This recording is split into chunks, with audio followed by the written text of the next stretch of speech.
West Bengal থেকে তোমরা যারা আন্ডার গ্রাজুয়েট কোর্স করতে চাইছো, 16 ইউনিভার্সিটি, 461টি কলেজ অথবা তোমাদের হায়ার এডুকেশন ইনস্টিটিউট, 7217টি কোর্স অথবা প্রোগ্রাম, এর মধ্যে যে কোনো একটি প্রোগ্রাম নিয়ে তোমরা যারা বিভিন্ন কলেজে অ্যাডমিশন হতে চাইছো, তোমরা এর জন্য তোমাদের কিছু রুলস আর রেগুলেশন আছে। তোমরা সেই রুলস আর রেগুলেশনটা তোমরা এখান থেকে চেক করে নিতে পারছো। তোমাদের পোর্টাল যেমন দেখো এখানে আমাদের ওপেন হয়ে গেছে, তোমরা ফর্ম ফিল আপ করতে পারছো। 24শে জুন 2024 থেকে 7ই জুলাই 2024 পর্যন্ত তোমরা ফর্ম ফিল আপ করতে পারছো। তোমরা WBCAP পোর্টালে তোমরা চলে যাবে, সেখান থেকে তোমরা কিন্তু এই ডিটেলসটা তোমরা চেক করে নিতে পারবে। এরপর তোমরা এখান থেকে কিছু রুলস আর রেগুলেশন আছে তোমার ডাউনলোড থেকে, তোমরা এখান থেকে রুলস আর রেগুলেশন গুলো তোমরা এখান থেকে চেক করে নিতে পারছো। তোমরা রুলস আর রেগুলেশন অপশনে ক্লিক করবে, দেখবে তোমাদের এরকম পেজ তোমাদের ওখান থেকে ওপেন হচ্ছে। তো তোমাদের phase 1 admission round and upgrade round তোমাদের রয়েছে। ফেজ 1 এ তোমরা কিভাবে অ্যাডমিশন তোমাদের হবে সেটা তোমরা এখান থেকে চেক করতে পারছো।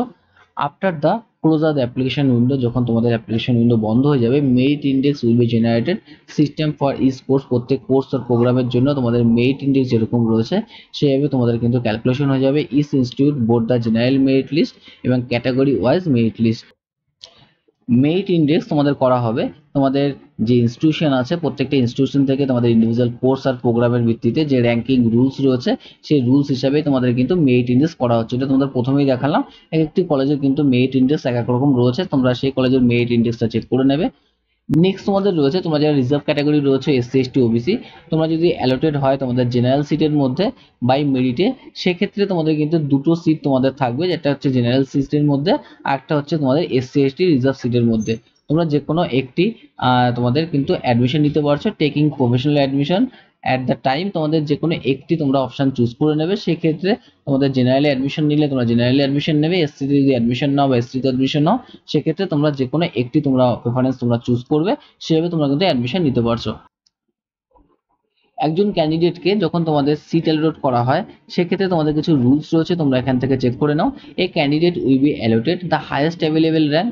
তোমাদের 1 থেকে 25 পর্যন্ত তোমরা যদি কোনো কলেজ তোমরা চুজ করে থাকো যে তোমাদের সাবজেক্ট অনুযায়ী, সেক্ষেত্রে তোমরা ধরো সেক্ষেত্রে তোমরা 15 নাম্বার যে সাবজেক্ট তোমরা চুজ করেছিল, কলেজ চুজ করেছিল, সেই কলেজটা তোমরা পেয়েছো। এক্ষেত্রে তোমাদের 15 এর পর দিয়ে তোমাদের 25 পর্যন্ত যতগুলো কলেজ রয়েছে সবগুলো কলেজ কিন্তু তোমাদের নেক্সট টাইম তোমরা আপগ্রেড যখন করবে এই কলেজগুলো কিন্তু আর তোমরা পাচ্ছ না। এর উপরের যে 1 থেকে 15 আছে এই কলেজগুলো তোমাদের কিন্তু নেক্সট আপগ্রেডের জন্য তোমরা পাবে। ওকে, এক্ষেত্রে তোমাদের দেওয়া রয়েছে the allotted will be made the base on the candidate rank merit index list seat availability of the particular course and programme অনুযায়ী তোমাদের কিন্তু এই যে মেরিটটা তোমাদের দেওয়া হবে সেটা কিন্তু অ্যালোটেড দেওয়া হবে মেরিট ইন্ডেক্স অনুযায়ী। ওয়ান্স অ্যালোটেড সিট, যখন তোমাদের একটা সিট অ্যালোটেড হবে, all choice of candidates same rank below the preference list will be not considered seat allotment future। তোমাদের এই যে 15 থেকে 25 পর্যন্ত তোমাদের যে সিটগুলো রয়েছে এই সিটগুলো কিন্তু তোমরা আর পরে পাবে না। ওকে, তোমরা যখন সিট আপগ্রেড করবে তখন তোমাদের কিন্তু এই 15 থেকে 1 পর্যন্ত তোমাদের যে সিট আমাদের যে কলেজগুলো রয়েছে সেই কলেজ বা সাবজেক্ট তোমরা চুজ করেছিলে সেগুলো তোমরা কিন্তু প্রেফারেন্স পেতে পারো। ওকে, এরপর দেখো ইফ এ ক্যান্ডিডেট, যদি একজন candidate allotted the seat against the first preference, তোমরা ধরো 1 থেকে 25 পর্যন্ত তোমরা কলেজ চুজ করেছো বা সাবজেক্ট চুজ করেছো, সেক্ষেত্রে তোমরা ফার্স্ট প্রেফারেন্স তোমরা পেয়ে গেলে, সেক্ষেত্রে তোমরা কিন্তু আর কেউ আপগ্রেড করতে পারবে না। সিলেক্টেড আপগ্রেড অপশন, তোমরা যদি 15 নাম্বার কলেজ তোমরা পাও বা 2 নাম্বার কলেজ তোমরা যদি পাও, সেক্ষেত্রে তোমরা কিন্তু আপগ্রেড অপশন চুজ করতে পারছো। যদি তোমরা 1 নাম্বার কলেজ পেয়ে যাও তাহলে কিন্তু তোমরা আর আপগ্রেড করতে পারবে না, তোমাদের তখন কিন্তু কলেজে অ্যাডমিশন হতে হবে, নাহলে তোমরা কিন্তু আর অ্যাডমিশন হতে পারছো না। ওকে, if there is between candidate with the same merit index seat a particular course আর প্রোগ্রাম টাই ব্রেকিং যদি হয়, সেক্ষেত্রে তোমাদের কিন্তু ইউনিভার্সিটির যে রুলস রয়েছে সেই অনুযায়ী তোমাদের কিন্তু তোমাদের অ্যাডমিশন নেওয়া হবে। আফটার সিট অ্যালটমেন্ট, তোমাদের সিট অ্যালটমেন্ট হওয়ার পর তোমাদের নির্দিষ্ট একটা ডেডলাইন টাইম থাকবে, এই টাইমের মধ্যে তোমাদের কিন্তু অ্যাডমিশন হতে হবে।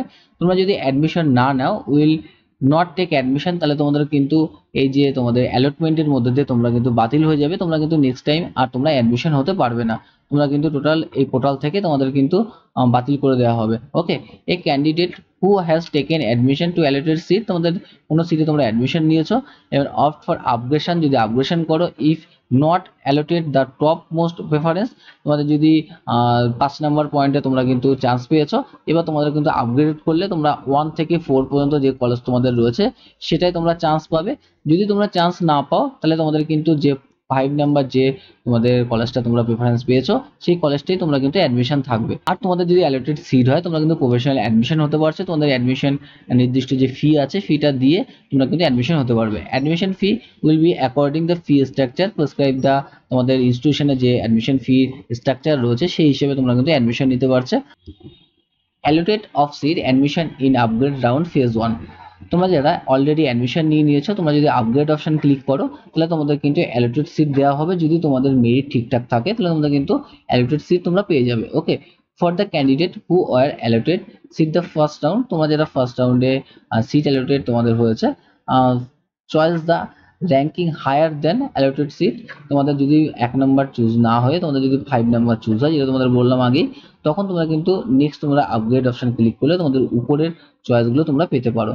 ওকে, এরপর তোমাদের রয়েছে candidate who are allotted the first preference seat first round. তোমরা যদি ফার্স্ট প্রেফারেন্স চুজটা তোমরা পেয়ে যাও তাহলে কিন্তু তোমাদের কোনো রকম আপগ্রেড রাউন্ডে তোমরা অংশগ্রহণ করতে পারবে না।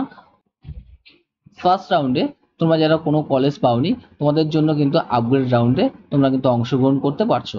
ওকে, seat reserved for the scheduled caste candidate and remaining unfilled seat will be filled by scheduled tribe candidate। তোমাদের শিডিউল কাস্টের যে সিট রয়েছে সেটা যদি তোমাদের ফাঁকা থাকে সেক্ষেত্রে শিডিউল ট্রাইবের তোমাদের সিটগুলো সেখানে তোমাদের কনভার্ট করা হবে। একই রকম ওবিসি এর সিট ফাঁকা থাকলে ওবিসি বিতে তোমাদের কিন্তু কনভার্ট করা হচ্ছে। The upgrade allotment will be declare the portal pre schedule date, তোমাদের একটা নির্দিষ্ট ডেটে তোমাদের কিন্তু আপগ্রেড যে অ্যালটমেন্ট হবে সেটা তোমাদের জানিয়ে দেওয়া হবে, তো নোটিশ তোমরা ফলো রাখবে। একটা সিট অ্যালটমেন্ট হওয়ার পর তোমাদের কিন্তু একটা নির্দিষ্ট ডেট থাকবে, সেই ডেটের মধ্যে তোমরা কিন্তু প্রফেশনাল অ্যাডমিশন হতে পারবে, তোমাদের সেটা নোটিফাই করা হবে। If A already professional candidate, তোমরা যারা অলরেডি প্রফেশনাল তোমরা অ্যাডমিশন হওয়া রয়েছে তোমাদের জন্য আপগ্রেড রাউন্ডে যদি তোমাদের সিট অ্যালোটেড হয় তখন তোমরা কিন্তু সেই সিটে তোমরা অ্যাডমিশন হতে পারছো। অথবা তোমরা যদি মনে করো তোমরা সেই সিট সেখানে তোমরা অ্যাডমিশন নেবে না, তোমরা কিন্তু সেটাও তোমরা করতে পারছো। তাহলে তোমাদের কিন্তু ফার্স্ট রাউন্ডে তোমাদের যে সিটটা তোমাদের থাকবে সেটাই তোমাদের কিন্তু ফাইনাল অ্যাডমিশন হওয়া থাকবে। ওকে, if previously professional admitted candidate up to upgrade seat, তোমাদের যদি আপগ্রেড সিটে তোমরা অ্যাডমিশন হও the candidate will pay online, তোমাদের অ্যাডমিশন তোমাদের পেমেন্ট করতে হবে। সেক্ষেত্রে তোমাদের অ্যাডিশনাল যে ফি রয়েছে, তোমাদের যে একটি কলেজের ফি ধরো তোমাদের 2000 টাকা রয়েছে, অন্য কলেজের ফি তোমাদের 3000 টাকা রয়েছে, সেক্ষেত্রে তোমাদের এক্সট্রা যে 1000 টাকা আছে এই 1000 টাকাটা তোমাদের কিন্তু পেমেন্ট করতে হবে আগের কলেজ থেকে বেশি। আর যদি কোনো কলেজের পেমেন্ট তোমাদের ধরো 3000 টাকা আছে সেখানে তোমাদের এই কলেজের পেমেন্ট রয়েছে 2000 টাকা, নেক্সট তোমাদের যখন অ্যালটমেন্ট হবে তখন তোমাদের কিন্তু যে তোমাদের ডিডাক্টেড ব্যালেন্সটা আছে তোমাদের টোটাল যে প্রসিডিউর চলবে ফর্ম ফিল আপে, সেই ফর্ম ফিল আপ যখন প্রসিডিউর শেষ হবে তখন তোমাদের যে ব্যাংকের অ্যাকাউন্ট তোমরা দেবে সেই ব্যাংকের অ্যাকাউন্টে তোমাদের নির্দিষ্ট অ্যামাউন্টটা তোমাদের রিফান্ড হয়ে যাবে। ওকে, তোমরা যারা অলরেডি কলেজে অ্যাডমিশন নিয়ে নেবে, অ্যাডমিশন হওয়ার পর তোমাদের যদি মনে হয় তোমরা অ্যাডমিশন ক্যান্সেলেশন করবে সেক্ষেত্রে তোমাদের ক্যান্সেল অ্যাডমিশন করে নির্দিষ্ট ডেটের মধ্যে তোমাদের যদি ক্যান্সেল অ্যাডমিশন করো তোমাদের টাকা তোমরা রিফান্ড পেয়ে যাবে। আর তোমাদের ডেটের পরে যদি তোমাদের একটা নির্দিষ্ট ডেট থাকবে সেই ডেটের পরে যদি তোমাদের অ্যাডমিশন ক্যান্সেল করো সেক্ষেত্রে তোমাদের নির্দিষ্ট তোমাদের হেড অফ দ্য ইনস্টিটিউট যেটা রয়েছে যে কলেজে তোমরা অ্যাডমিশন নিয়েছো সেই কলেজে গিয়ে তোমাদের কিন্তু অ্যাপ্লিকেশন করতে হবে, তারপর তোমাদের কিন্তু অ্যাডমিশনের তোমরা টাকা রিফান্ড পাবে। ওকে, এরপর তোমাদের ফেজ 2 মপ আপ অ্যাডমিশন হবে। ফেজ 1-এ তোমরা যারা কোনো কলেজ পাওনি বা তোমাদের কোনো সিট তোমাদের অ্যালটমেন্ট হয়নি, তোমাদের ফেজ 2-তে তোমাদের রিমেনিং ভ্যাকান্সি অনুযায়ী তোমাদের প্রত্যেকটা কলেজে তোমাদের সিট পাবলিশ করা হবে। সেই সিট অনুযায়ী তোমাদের ফ্রেশ অ্যাপ্লিকেশন করে তোমরা কিন্তু মপ আপ রাউন্ডে তোমরা অ্যাডমিশন হতে পারছো। এক্ষেত্রে তোমাদের আপগ্রেড যে তোমাদের অ্যাডমিশন প্রক্রিয়াটা ছিল এই আপগ্রেডটা তোমাদের একই রকমভাবে হবে। এরপর তোমরা এখান থেকে দেখে নাও তোমরা কারা মপ আপ রাউন্ডে অংশগ্রহণ করতে পারবে আর কারা করতে পারবে না। তোমরা যারা ফেজ 1-এ তোমরা অংশগ্রহণ করেছিলে তোমরা ফার্স্ট প্রেফারেন্স তোমরা পেয়ে গেছো, ঠিক আছে, তোমরা কিন্তু এই রাউন্ডে তোমরা অংশগ্রহণ করতে পারছো না। ওকে,